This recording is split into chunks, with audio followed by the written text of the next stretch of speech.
Hey, how's it going? This is Mike. And Jess. And today we're playing yet another round of Kitchen WARCRY here in this kitchen of ours. So today I'm going to be playing the Untamed Beasts, which has been a little while since we played them. And who are you playing, Jess? I'm playing the Slaves to Darkness. Alright, do you have any allies? Yes, the Tzaangor Shaman. Yeah. Okay, so we'll see what happens.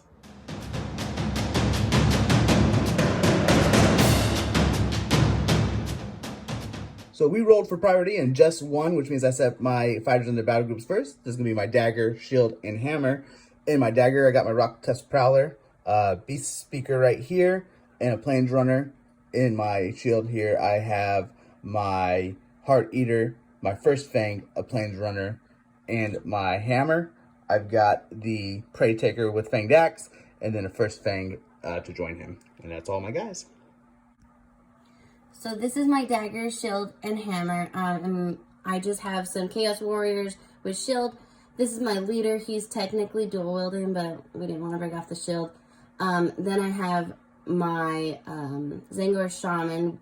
We also just subbed him in because we don't have one. And then just another Chaos Warrior with shield.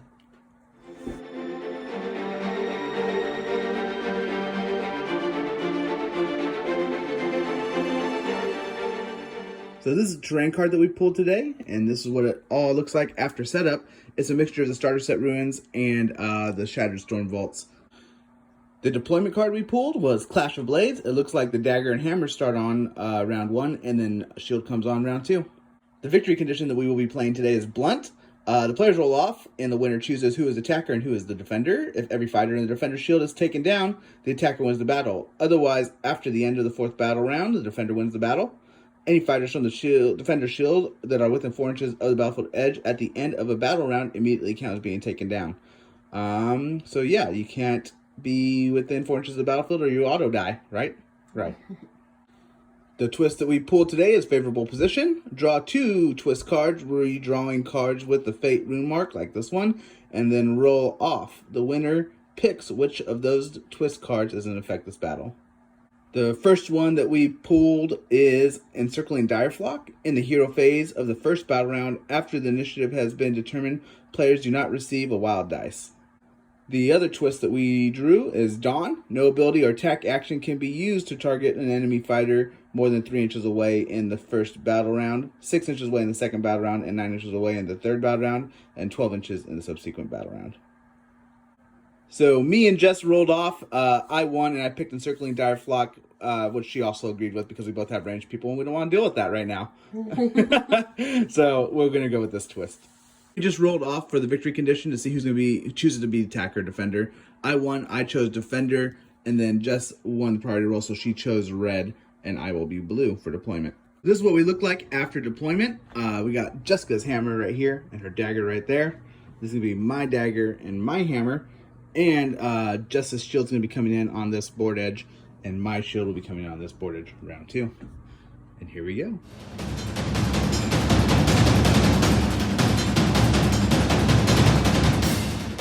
We are at the top of the first round now. I am attacker, Jess is defender, and she's going to start with initiative. Go ahead. Okay. So I got a double and 4 initiative. So I got 2 doubles and 2 initiative, and because of the twist Encircling Direflock, neither of us get a wild dice this turn. Okay, for my first move, I'm gonna move my Chaos Warrior here, and I'm just gonna use my double for rush to give him 1 extra move and just double move him right here. For my first activation, I'm going to take my Beastspeaker. I'm just going to do a double move to right there.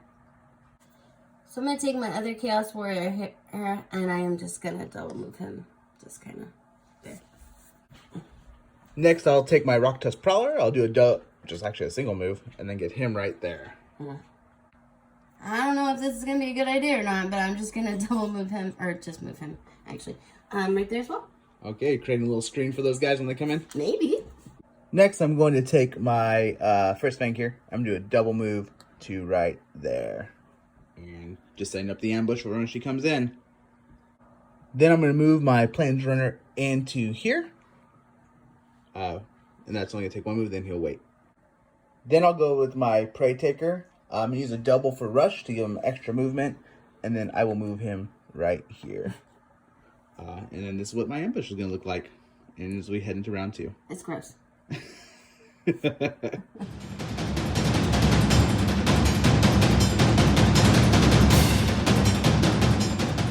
Now we are at the top of round 2.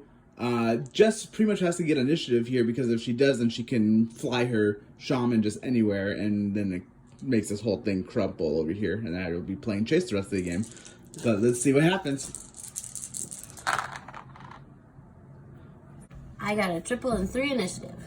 And now I will roll for initiative. So I got a triple, a double, and 1 initiative, and that means Jess will pick what she does with her wild dice first. And I am just going to save my wild dice so that Mike cannot make me roll off for initiative. I am also going to save my wild dice for next round, because I may need it more then. Alright, I get to move first, so I'm going to take my Tzaangor Shaman. I'm going to use his triple called Visions of the Future. And I get to pick a friendly fighter within 9 inches, and they get to make their activation straight after he does. And I'm going to pick him. Yeah, good call. And then I am just going to double move him all the way over here. That is a good move. Okay, and that means that you'll go with him next. Yep. And now I'm going to go with my leader here. He is not going to be able to get out of here. So I'm just going to try to take a guy down with me and hit him. Alright, I have 5 attacks at a strength of 4. And I have a toughness of 3. Alright, so that's 3s and higher. Oh. So that's 5, 6, 7, 8, 9, 10, 11. And that'll be enough to take down my Plains Runner. And with my second activation, I'm just going to wait, because that way there's nowhere I can go where he wouldn't kill me. So this way he has to come to me. Next, what I'm going to do is I'm going to take my Plains Runner. I'm going to run him up to the wall, climb up, and then right here for a double move. And that's where we'll end up. Alright, I'm going to take my other Chaos Warrior here, and I'm just going to double move him over here. Next, I'm going to go with my first Fang. I'm going to use my double here for rush to extra movement, bringing him to 5. He's going to go here. Oh, I'm not going to push that, though. And then climb up, and then be right there for double movement. I'm going to move my Chaos Warrior here, and I'm just going to come over here and attack him. Alright, I get 1 round attacks on him. I get 3 attacks for a strength of 4. Okay, and my Heart Eater has toughness of 4. So 4s are higher. So that's 2, 4. 2, 4 to 1. And that'll bring my Heart Eater down to 16 health. So I'm going to go back with my Heart Eater into the Chaos Warrior here. I have 4 attacks at strength of 4. To a toughness of 6. Okay, so 5s and 6s. That's not going to do it. I'm going to do 1 more round attacking to him. 1 attack will go through for 5. 5. That leaves me with 10 health. And I'm just going to do the same thing with this guy here. Move in and attack. With my Chaos Warrior, I'm going into the Heart Eater here. He has 3 attacks, a strength of 4. Toughness of 4. So 4s, 5s, and 6s. Ouch. Okay, so that's 4, 5, 6. That leaves my Heart Eater with 10 health after that. I think he's starting to feel the burn from these 2 guys. So now it's all me over here. I'm going to start with my Preytaker. He's going to move in to take an attack. So my Preytaker is going to attack into the Chaos Leader here. He gets 3 attacks at a strength of 4 to a toughness of 5. Okay, so it's going to be 5s and 6s. I think that's going to be what I'm dealing with this whole time. Oh, okay, so it does do 4 damage to him. That leaves my leader with 21 health. Next, I'm going to go with my Rocktusk Prowler, and he's going to move in and also take an attack. So my Rocktusk Prowler is attacking into the Chaos Leader. I get 4 attacks at a strength of 4. Toughness of 5.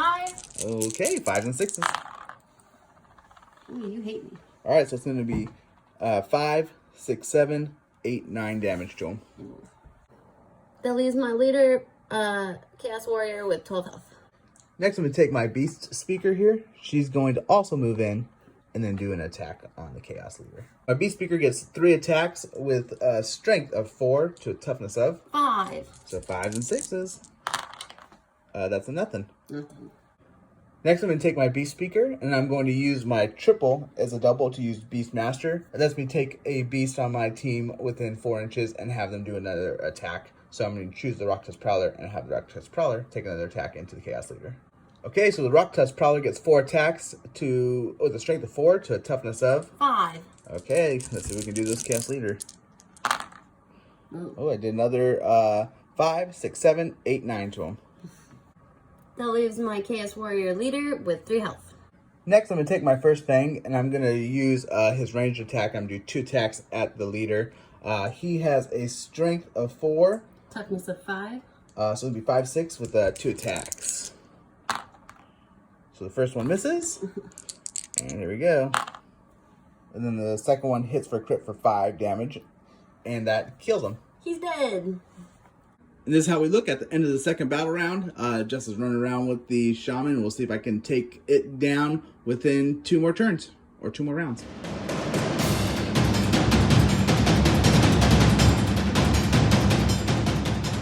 Now we are in the top of round 3. And we're going to start off with Jess rolling for initiative. Oh, sorry. Alright, I got a triple, a double, and 1 initiative. I ended up with 2 triples. I'm not sure if I like that or don't like that. But Jess will pick what she does with her wild dice first. Alright, I use my wild dice to make a double and then 1 initiative just so he has to make me roll. I'm going to use one of my wild dice to make a quad. I'm going to use my other one to make it so we have to roll off to see who goes first. Do it. So we're rolling off to see who's going to have initiative. I'm orange and Jessica's blue. Oh, and I get to go first. Okay, so I'm going to start my turn off by using my Plains Runner here. And he's going to do a double move. He's basically going to run here, jump across, and land right there next to the Shaman. Next, I'm going to use my quad to use Rampage for my Plains Runner. I don't think I'm going to get a lot out of this, but it's more just for positioning type antics and getting at least some damage possibly out on the Shaman. So I'm going to use that bonus move to come right around here to make it so that she can't disengage off this direction. And then I'm going to take an attack into the Shaman after that.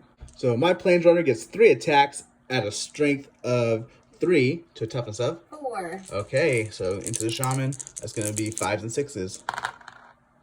So nothing. Oh, I was hoping to at least put a couple numbers onto it. Alright, I'm going to take my Chaos Warrior here. I'm going to make a move to right here. I ended within an inch of this fighter, so then I'm going to use my double 5 for Shield Ram. And I roll a dice. On a 4 or 5, it's 1 damage. On a 6, it is 5 damage. Because that's the amount of your ability? Yep. Okay. I'm rolling my dice for my ability Shield Ram to the Beastspeaker here. So hopefully it's like a 4, 5, or 6. It's not. Nothing. Okay. Alright. And then you're going to attack into her now? And now I'm going to attack her. Alright, I get 3 attacks at a strength of 4. And I have a toughness of 4. Oh, I thought it was 3, but it's 4. Alright, 4s, 5s, and 6s. Oh. Ouch. So I did 4 damage. 4 damage, sure. That leaves my Beastspeaker with 11 health after that.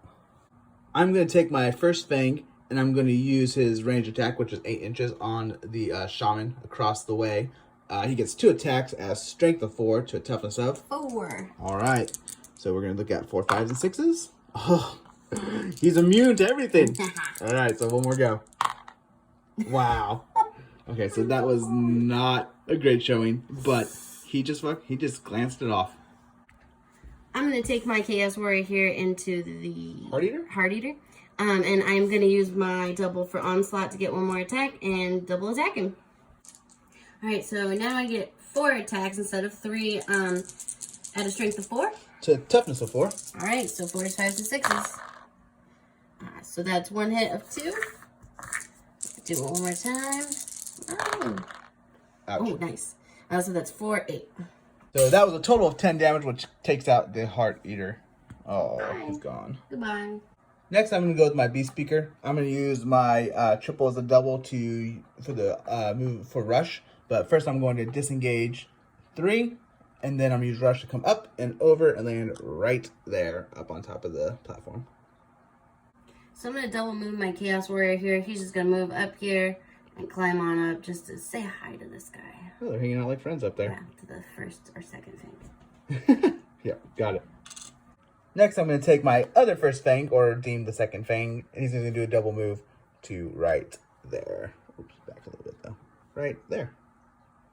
I was weighing my options, and there's not really anywhere else I can go that'd be any safer than where I am. So I'm just going to double attack that guy, use my triple as a double for onslaught. Get one more attack dice, so that give me 5 attacks instead of 4, and a strength of 4. So it's toughness of 3. Okay, so 3s are higher. Oh, what's that one over there? 3, sorry. Okay. Went kind of crazy. So that would be 4, 5, 6, 7, 8, 9, 10. That's enough to take him down the first time. Oh, perfect. I think I'm still gonna stay here because anywhere else is pretty much the same. So Okay. I'm just gonna stay. My next move, I'm going to take my Rocktusk Prowler. He's going to run over here, climb up, and then jump right down here. And then I'll roll for impact damage. And sorry, that was a double move, and he can move a total of 8 inches each time. So he went there, up, down, jumped over, and then now I'm rolling for impact damage. I'm jumping off, and he'll be okay. Nothing. I mean, he is pretty nimble. He's a cat. Next, I'm going to go with my Preytaker. He's going to come up the wall, climb up, and then end up right here with his pal. And that's the end of round 3, and this is how we look. With one more round, I have to take down that Shaman next round, or Jess wins.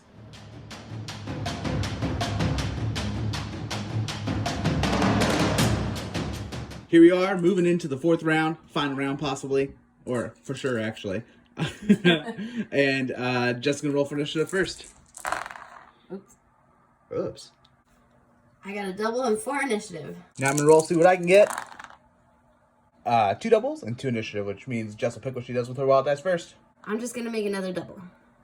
I think I'm gonna make a triple with mine, and yeah, I'll let Jess go first. This is gonna seem kind of silly, but I'm actually gonna take my Shaman and I'm just gonna move him to right here where he is not within 1 inch. Alright, perfect.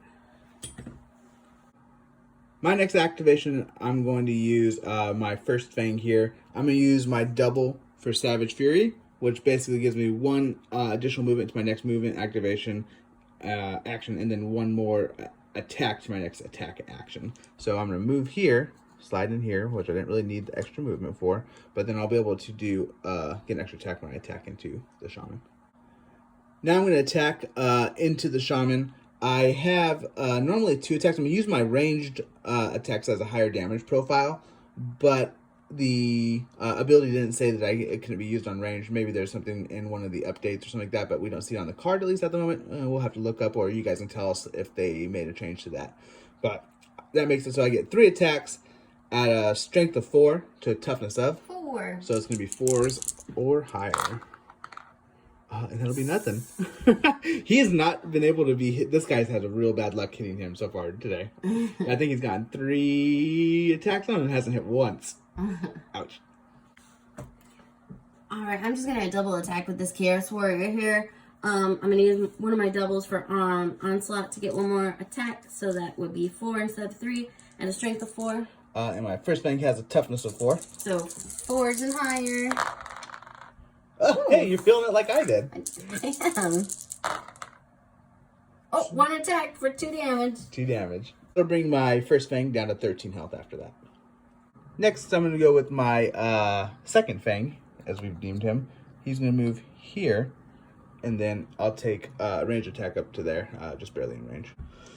So my first Fang here, or second Fang, as we call him, is going to take his range attack, which is 8 inches, just inside, to be able to take a swipe at the Shaman. I get 2 attacks, but he's going to get a bonus to his toughness for being up on top of a platform. I get 2 attacks at a strength of 4 to a toughness of. Usually 4, but now 5. Okay, so it's going to be 5s and 6s. And wow, these guys just don't hit those guys. So he swings his spear ever so close to the Shaman, but misses. Okay, so we were looking through everything, and I just don't have any more ways to really get over to do any more damage. I could get my Rocktusk Prowler to go up here and jump across and get engaged, but that'd be 2 moves. He wouldn't be able to attack. And I measure to see if I'd be able to get my Beastspeaker in to be able to be in range to have him get a bonus attack, but he wouldn't be able to. So that means that I have no way to finish off the Shaman, and I did a whole lot of whiffing. But just played another very good game, keeping that Shaman safe up on the platforms and moving around. but this one definitely goes to her. Did you have fun, Jess? I did. I feel bad. I feel bad. So, yeah, this has been another showing of the Slaves of Darkness, which are kind of fun to play with. And I actually really like the Untamed Beasts. They have some pretty cool abilities. I think if I play with them a little bit more, I can maybe refine them a bit. But I'm not sure what I feel about these first Fangs. I mean, they seem like maybe they just throw the spear and don't hit anything, so I'm not a big fan of that. I'm not going to be talking to them for a little bit. Oh my goodness. So if you enjoyed this, please do subscribe. Please hit those thumbs up as well. And if you want to be made aware of new content as it becomes available, just hit that little bell and YouTube will do the rest for you. Alrighty. So have a good one. Bye-bye. Bye. This is Mike here in this chair. And if you liked this video or any of the other videos that we've created, then would you take a look at our Patreon? You can find a link for it in the description below. And there, you can become an active member of our creative process and get daily updates on what we're working on. So take a look if you're interested.